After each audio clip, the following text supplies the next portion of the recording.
أعوذ بالله من الشيطان الرجيم. بسم الله الرحمن الرحيم. يا بني أقم الصلاة وأمر بالمعروف وانه عن المنكر واصبر على ما أصابك إن ذلك من عزم الأمور ولا تساعر خدك للناس ولا تمش في الأرض مرحا إن الله لا يحب كل مختال فخور. سورہ لقمان میں اللہ تعالیٰ نے وہ بنیادی باتیں بتائی ہیں جو اپنی اولاد کو سکھانا لازمی ہے. ان میں سے پہلی چیز ان کے دلوں میں شرک کی نفرت پیدا کرنا، عقائد کو درست کرنا، حقوق العباد کی اہمیت ان کے دلوں میں ڈالنا، اور حقوق العباد میں سب سے اہم حق ماں باپ کا ہے. ان کے ساتھ حسن سلوک کرنا، ان کی دعائیں لینا. اگر وہ مشرک بھی ہوں اور وہ شرک پر اپنی اولاد کو مجبور کریں تو ان کی اطاعت تو نہ کرے، لیکن ان کے ساتھ سلوک اچھا رکھے، رویہ اچھا رکھے، ان کو محسوس نہ ہونے دے، اور ان کے اندر آخرت کا یقین پیدا کرنا، اللہ تعالیٰ کا دھیان پیدا کرنا، کہ وہ کسی وقت بھی یہ نہ سمجھیں کہ ہمیں کسی نے نہیں دیکھا، بلکہ ہر وقت ان کا دھیان اس بات کی طرف رہے کہ اللہ دیکھ رہا ہے، اور ہم دنیا میں جو کچھ کر رہے ہیں ہمیں قیامت کے دن اس کا حساب دینا ہے، چاہے کتنا چھپ کے کیا جائے. یہ احساس اپنی نسلوں میں پیدا کرنا ماں باپ کا فریضہ ہے. اگلی بات جو بچوں کو سکھانی ہے، یہ تو عقائد کی بات ہو گئی، حقوق العباد کی بات ہو گئی، یہ بنیادی باتیں ہیں. اب بات ہے آگے اعمال کی. اعمال میں سب سے اہم عمل وہ نماز ہے. آپ علیہ السلام کا ارشاد ہے قیامت کے دن سب سے پہلے نماز کا حساب ہو. جس کی نماز پوری نکل آئی اس کے باقی اعمال بھی پورے، جس کی نماز صحیح نہیں نکلی اس کے باقی اعمال بھی صحیح نہیں ہوں گے. اور نماز میں اللہ نے یہ خاصیت رکھی ہے کہ اگر نماز اچھی ہو جائے تو ساری زندگی اچھی ہو جاتی. نماز اگر اچھی نہ ہو تو ساری زندگی اس کی بگڑی رہتی ہے. نماز سکون کے ساتھ ہوگی، ساری زندگی میں سکون ہوگا. نماز میں جلد بازی ہوگی، ساری زندگی میں انتشار ہوگا. نماز میں دھیان ہوگا تو نماز سے باہر بھی دھیان ہوگا. نماز میں نظر کنٹرول ہوگی تو نماز سے باہر بھی نظر کنٹرول ہوگی. جن لوگوں کی نگاہیں قابو میں نہیں رہتی ان کو اس بات کی شکایت ہے کہ ہماری نگاہ قابو میں نہیں ہے. ان کو چاہیے کہ نماز میں اپنی نگاہ کو قابو کریں، قیام میں سجدے کی جگہ ٹکا کے رکھیں، بالکل ہلنے نہ دیں. رکوع میں اپنے دونوں پاؤں کے انگوٹھوں کے درمیان جما کے رکھیں، ہلنے نہ دیں. اتحیات میں اپنے دونوں ہاتھوں کے درمیان جما کے رکھیں، ہلنے نہ دیں. اور سجدے میں اپنی ناک کی نوک پر رکھیں، ہلنے نہ دیں. چند دن اپنی نگاہ کو نماز میں پابند کرنے سے نماز سے باہر بھی نظر پابند ہو جائے گی. اللہ تعالیٰ فرماتے ہیں ان الصلاۃ تنہا عن الفحشاء والمنکر. نماز بے حیائی اور برائی سے روک دیتی ہے. صرف زبان سے نہیں کہتی زبان نماز کہ بھائی بے حیائی مت کرو، گناہ مت کرو، اگلا مانے نہ مانے. تنہا کا مطلب یہ نہیں ہے. تنہا کا مطلب یہ ہے کہ ہاتھ سے پکڑ کے دور کر دیتی ہے. ایک روکنا ہے زبان سے، ایک روکنا ہے بیچ میں حائل ہو کر، نہیں میں تمہیں نہیں جانے دوں گا اس طرف. یہاں تنہا سے مراد یہ ہے کہ نماز سینہ تان کے اس کے سامنے کھڑی ہو جاتی ہے اور نماز کہتی ہے میرے ہوتے ہوئے آپ بے حیائی کی طرف نہیں جا سکتے. اور وہ انسان بے حیائی سے بچ جاتا ہے، برائی سے بچ جاتا ہے اگر نماز صحیح پڑھ رہا ہے تو نماز کی اہمیت اپنی اولاد کے دلوں میں ڈالنا. اور نماز کے قائم کرنے کا حکم ہے، پڑھنے کا حکم نہیں ہے۔ اور نماز کے قائم کرنے میں یہ بھی داخل ہے کہ اذان کے بعد پھر دوسرے کاموں میں مشغول ہونے کی بجائے تکبیر اولیٰ کو پانے کی کوشش کرنی چاہیے۔ ادھر اذان ہوئی، سارے کام چھوڑ کے پہلے وضو کریں، نماز پڑھیں۔ ایک سنت ہے جو عموماً امت سے مٹ گئی ہے، دینداروں سے بھی مٹ گئی ہے، نمازوں سے بھی مٹ گئی ہے۔ وہ سنت ہے نماز کا انتظار کرنا۔ نماز کا انتظار کرنا سنت ہے۔ ہمارے نبی کا ارشاد ہے، جب تک مسلمان نماز کے انتظار میں رہتا ہے تب تک وہ نماز میں ہی رہتا ہے۔ ایک آدمی نماز کے انتظار میں بیٹھا ہوا ہے، ابھی تھوڑی دیر میں نماز کھڑی ہو جائے گی، انتظار کر رہا ہے، اس کو نماز پڑھنے کا اجر مل رہا ہے۔ اس کا اجر اللہ اکبر کہہ کر نماز شروع کرنے سے شروع نہیں ہوگا، اس کا اجر شروع ہو چکا ہے۔ کتنی بڑی بات ہے۔ اور جب تک نماز کے بعد اپنی جگہ بیٹھا رہے گا نماز کا اجر پاتا رہے گا، فرشتے اس کے لیے دعا کرتے رہیں گے، اللہم اغفر لہ، یا اللہ اسے معاف کر دے، اس میں جتنی کوتاہیاں ہو گئی ہیں نا وہ ساری اس کی معاف کر دے، ورحمہ، یا اللہ اس پہ رحم کر، یعنی اس کے لیے آسانیاں کر۔ فرشتے یہ دعا مسلسل کرتے رہتے ہیں اس شخص کے لیے جو نماز کے بعد اپنی جگہ بیٹھا رہے۔ تو اپنی اولاد کے دلوں میں نماز کی اہمیت بٹھانی چاہیے۔ آج ماں باپ کے دلوں میں بھی اہمیت نہیں ہے، اس لیے بچوں کے دلوں میں نہیں ہے۔ فجر میں بچے نہیں اٹھتے، ماں باپ کو ٹینشن نہیں ہوتی، اسکول کا ٹائم ہو جائے پھر تو گھسیٹ کبھی اٹھانا ہے۔ اسکول میں ناغہ کریں، ٹیوشن میں ناغہ کریں تو مائیں پریشان ہوتی ہیں، باپ پریشان ہوتے ہیں، فیس دے رہے ہیں، پیسے ضائع ہو رہے ہیں، پڑھائی خراب ہو رہی ہے، امتحان میں فیل ہو جاؤ گے، سال ضائع ہو جائے گا۔ ان ساری باتوں کی فکر کرتے ہیں، اس بات کی فکر نہیں کرتے کہ نماز قضا ہو گئی، جس نے ایک نماز قضا کی وہ 2,88,00,000 سال دوزخ میں جلے گا، ایک حقب دوزخ میں جلے گا، اور ایک حقب 80 سال کا ہوتا ہے، اور قیامت کا ایک دن 1,000 سال کے برابر ہوگا۔ بتائیے کتنے سال بن گئے؟ بیٹے نے نماز قضا کر دی، بیوی نے قضا کر دی، خود نے قضا کر دی، کوئی پتہ نہیں۔ میں پڑھتا تھا مدرسے میں، ایک دفعہ چھٹی میں گھر آیا ہوا تھا، اللہ کی شان کس گھر میں کسی کی بھی آنکھ نہیں کھلی، سب کی نماز قضا ہو گئی۔ چیخوں سے میری آنکھ کھلی، چیخوں سے، ہچکیوں سے، زور زور سے رونے کی آوازوں سے میری آنکھ کھلی، اور وہ ہچکیاں اور وہ چیخیں اور وہ زور زور سے رونا وہ ہمارے بابا کا تھا۔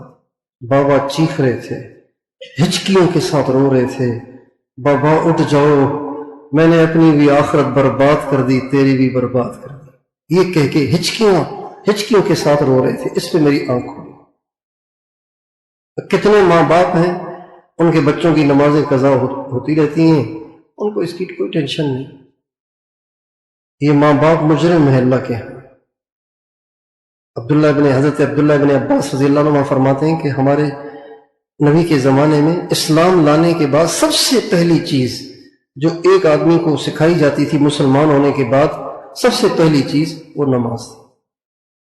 اچھا، حضور صلی اللہ علیہ وسلم کے زمانے میں بے نمازی کا کانسیپٹ ہی نہیں تھا، تصور ہی نہیں تھا کہ کوئی بے نمازی ہوتا ہے۔ مسلمان ہو اور اذان سن کے نہ آئے، یہ تصور ہی نہیں تھا۔ منافقین بھی نماز پڑھتے تھے بوجھ کے ساتھ، پڑھتے وہ بھی تھے لیکن بوجھ کے ساتھ پڑھتے تھے۔ کبھی رکعت جا رہی ہے، کبھی تکبیر اولیٰ جا رہی ہے، کھڑے ہوئے ہیں تو بس ایسے ہی کب جان چھوٹے گی، اس انداز۔ اتنی نماز کی اہمیت تھی۔ اب نماز کی اہمیت کا اس سے اندازہ لگائیں، آپ میدان جنگ میں ہیں، اب بھی نماز معاف نہیں ہے، نماز پڑھنی ہے۔ امام حسین کربلا میں ہیں اور سارے آزار ان کو درپیش ہیں، جو آزار نماز پڑھنے، نماز کے قضا ہونے کی گنجائش پیدا کرنے والے ہیں، وہ سارے آزار موجود ہیں۔ 3 دن کے پیاسے ہیں، بھوکے ہیں، تھکے ہوئے ہیں، زخمی ہیں، لاشوں کے انبار ہیں، میدان جنگ ہے، تپتی ہوئی گرمی ہے، سارے آزار کٹھے ہیں۔ لیکن جو ہی نماز کا ٹائم داخل ہوتا ہے، ظہر کی نماز کا ٹائم اس وقت داخل ہوتا ہے جب سورج آپ کے سر پہ آ جائے نا، بالکل بیچ میں آ جائے، تو بیچ میں آنے کے بعد جب مغرب کی طرف تھوڑا سا آگے چلا جائے تو ظہر کی نماز کا ٹائم شروع ہو جاتا ہے۔ اس کو کہتے ہیں سورج کا ڈھلنا۔ تو سورج کی طرف حضرت امام حسین کی نظر لگی ہوئی ہے، گھڑی نہیں تھی، کوئی الارم بج گیا تھا جیسے یہاں قد قامت الصلاۃ کی آواز آتی ہے گھڑی سے، کوئی الارم نہیں تھا وہاں۔ کیسے پتا چلا کہ نماز کا ٹائم ہو گیا ہے؟ سورج پہ نظر ٹکی ہوئی ہے، نماز نہ چلی جائے، اولاد جا رہی ہے، نماز نہ چلی جائے، نماز نہ چلی جائے، سورج پہ ٹک ٹکی لگی ہوئی ہے۔ جو ہی سورج ڈھلا، مغرب کی طرف مائل ہوا، اپنے ساتھی سے فرمانے لگے اذان دو اور شمر سے کہو کہ جنگ روکے۔ اس نے کہا کہ حسین سے کہو کہ تمہاری نماز قبول نہیں، تم باغی ہو۔ حضرت امام حسین نے فرمایا اگر محمد کے بیٹے کی نماز قبول نہیں ہے تو کس کی قبول ہو؟ چنانچہ نماز پڑھی، صلاۃ الخوف پڑھی، آدھوں سے کہا تم سامنے رہو ہم پڑھ لیں، پھر وہ ادھر آئے، یہ پیچھے والے آگے چلے گئے۔ اس طرح نماز پڑھی، چھوڑی نہیں۔ اب ہم ٹھیک ٹھاک بیٹھے ہوئے ہیں، اذانیں ہو رہی ہیں اور نماز نہیں پڑھ رہے۔ یہ ہمارے بچے گلیوں میں بیٹھے رہتے ہیں، اذان سن کے مسجد میں نہیں آتے، ماں باپ کو اس کی ٹینشن ہی نہیں ہے۔ اگر یہ کسی دہشت گرد تنظیم کے ساتھ جڑ جائیں تو ان ماں باپ کی نیندیں اڑ جائیں کہ بھئی یہ تو کسی وقت بھی ہمیں پولیس اٹھا کے لے جائے گی، ایجنسیاں اٹھا کے لے جائیں گی، یہ کن کے ساتھ جڑ گیا ہے، یہ کن کے ساتھ ملتا ہے، کن کے ساتھ بیٹھتا ہے، کن سے اس کے رابطے ہیں۔ لیکن اس پہ کوئی ٹینشن نہیں ہے کہ وہ نماز نہ پڑھ کر اپنے آپ کا حشر کل قیامت کے دن فرعون اور قارون کے ساتھ کروا رہا ہے، اس کی ٹینشن نہیں۔ اور بچوں کو نماز کا کہنا نہیں ہے، ان سے پڑھوانی ہے۔ یہ بات ذہن میں رکھیں، بیٹا آؤ نماز پہ، یہ کہہ کے آپ چلے گئے، یہ کافی نہیں ہے۔ بیٹا جلدی سے وضو کرو، نماز پڑھنے چلیں، وضو کروائیں، ہاتھ سے پکڑ کے لے آئیں، یہ ہے، کہیں نہیں، پڑھوائیں، ہاتھ سے پکڑ کے پڑھوانی۔ طائف کے لوگ ہمارے نبی کے پاس آئے، مسلمان ہوئے، ہمارے نبی بہت خوش ہوئے۔ جب طائف کے لوگ آ رہے تھے تو ایک صحابی نے دیکھ لیا، تو انہیں لگا یہ دوڑ حضور کی طرف، جا کے حضور کو خوشخبری سناؤ، طائف والے آ رہے ہیں، جنہوں نے آپ کو پتھر مارے تھے، خدا نے ان کو ہدایت دے دی ہے، وہ آ رہے ہیں، خوشخبری سنانے جا رہے ہیں۔ راستے میں حضرت ابوبکر صدیق ملے، کہاں جا رہے ہیں؟ کہا طائف والے، کہا میں آپ کو اللہ کا واسطہ دیتا ہوں، یہ خوشخبری مجھے سنانے۔ چنانچہ حضرت ابوبکر صدیق نے ان سے اجازت لے لی، منت سماجت کر کے خود بھاگ کے آ کے حضور کو بتایا، یا رسول اللہ طائف والے آ رہے ہیں۔ آپ نے طائف والوں کو گھروں میں تقسیم نہیں کیا، دو تم لے جاؤ، دو تم لے جاؤ، دو تم لے جاؤ، طائف والوں کے لیے مسجد میں ٹینٹ لگوایا، مسجد میں رکھا عزت کے ساتھ، صحابہ مقرر کیے ان کو دین سکھاؤ، اور روزانہ آ کے آپ ان کی کارگزاری سنتے تھے، آج کیا سیکھا ہے، آج کیا سیکھا ہے، آج کیا سیکھا ہے، امتحان لیتے۔ ایک دن آپ عشاء کے بعد، ہمیشہ عشاء کے بعد تشریف لے جاتے، عشاء کی نماز پڑھ کے آپ ان کے ٹینٹ میں آ جاتے، حال عوام دو، کیا سیکھا، کیا سمجھ میں آیا، دل لگا ہوا ہے کہ نہیں، جسے کارگزاری لیتے ہیں۔ ایک دن آپ علیہ السلام عشاء کے بعد ذرا دیر سے آئے، عشاء کے بعد دیر سے آئے، پھر دیر سے تشریف لا کر ان کے خیمے کے دروازے پہ آ کے آپ کھڑے ہوئے، اور کھڑے ہو کر آپ نے پہلے معذرت کی۔ آپ نے فرمایا آج مجھے آپ لوگوں کے پاس آنے میں دیر ہو گئی ہے، اس لیے کہ میرا قرآن کی جو تلاوت میں کرتا ہوں نا روزانہ، جتنا حصہ مقرر کیا ہوا ہے وہ تلاوت میری رہتی تھی، تو میں اپنے اعمال پورے کر کے پھر تمہارے پاس آیا ہوں۔ یہ کون کہہ رہے ہیں؟ بولیے۔ اللہ کے نبی۔ میرے اعمال رہتے تھے نا، اس لیے میں نہیں آ سکا۔ میں اپنے اعمال پورے کر کے اپنی تلاوت جو حصہ میرا رہتا تھا وہ پورا کر کے پھر آیا ہوں تمہارے پاس۔ اب بتاؤ تمہارا کیا حال ہے، کیا سیکھا ہے، کیا؟ طائف والے جب جانے لگے تو انہوں نے کہا کہ یا رسول اللہ جہاد نا تھوڑا سا مشکل کام ہے ہمارے لیے، تو جہاد کی چھٹی مل سکتی ہے؟ آپ نے فرمایا ٹھیک ہے۔ کہا جی زکوٰۃ کے بارے میں تھوڑی سی گنجائش نکل سکتی ہے؟ فرمایا ٹھیک ہے۔ کہا جی نماز کے بارے میں بھی تھوڑا سا کوئی گنجائش نکالیں؟ آپ نے فرمایا لا خیر فی دین لا صلاۃ فیہ، جس دین میں نماز نہیں کوئی دین نہیں، اس دین میں کوئی خیر نہیں، نماز تو پڑھنی پڑے گی۔ چھٹی نہیں دی ان کو، 5 نمازوں کا پابند کیا۔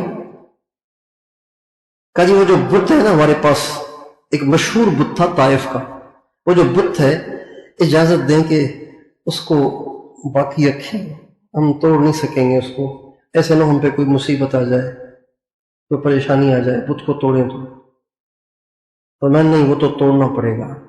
کہا جی آپ مہربانی کریں، تو میں نہیں، وہ تو توڑنا پڑے گا۔ کہا جی پھر کسی اور سے کروا لیں، ہم سے ہمارے ہاتھوں نہ توڑوائیں۔ کہا ٹھیک ہے ہمارا آدمی توڑ دے گا۔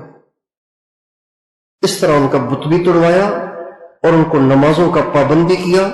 باقی باتوں کے بارے میں آپ نے فرمایا کچھ عرصے کے بعد یہ لوگ یہ 2 کام بھی کرنے لگ جائیں گے۔ جیسے ہمارے تبلیغ والے،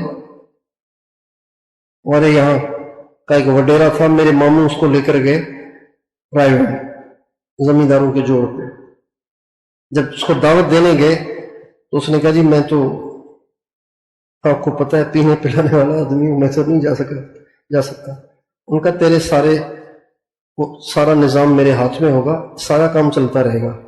کم میں نماز نہیں پڑھوں گا، میرے سے نہیں پڑھی جائے گی۔ کہا کوئی بات نہیں، لے گئے اس کو، کوئی بات نہیں تمہیں کوئی نماز کا کہے گا، باقی پینے پلانے والا کام میرے ہاتھ میں ہوگا، آپ کو وقت پہ ہر چیز ملتی رہے گی۔ بالآخر وہ تیار ہو گیا۔ اب ہمارے ماموں نے بتایا کہ ہم نے کریٹ لے لیے، بوتلوں کے، شراب کی بوتلوں کے کریٹ لے لیے اور ساتھ رکھ لیے ٹرین کی سیٹوں کے نیچے۔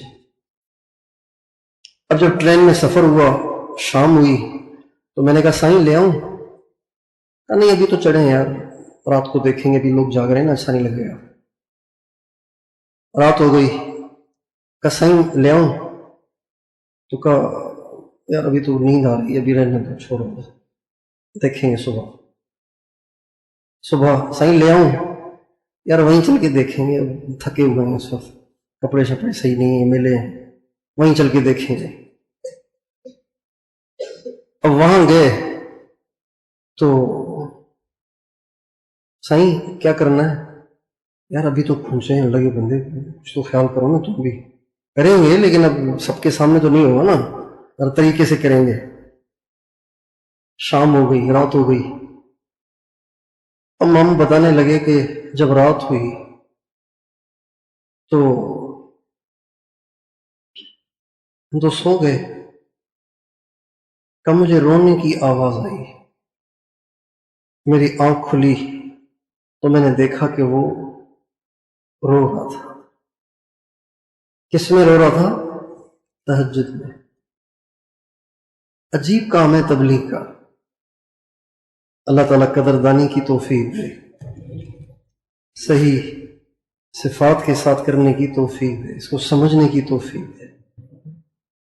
تو نماز تو معاف ہے ہی نہیں، اتنی اہم ہے نماز۔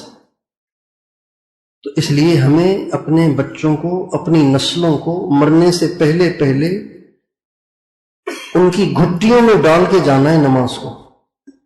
مرنے سے پہلے پہلے اپنی اولادوں کی گھٹیوں میں ڈال کے جانا ہے نماز کو، بے نمازی چھوڑ کے نہیں مرنا۔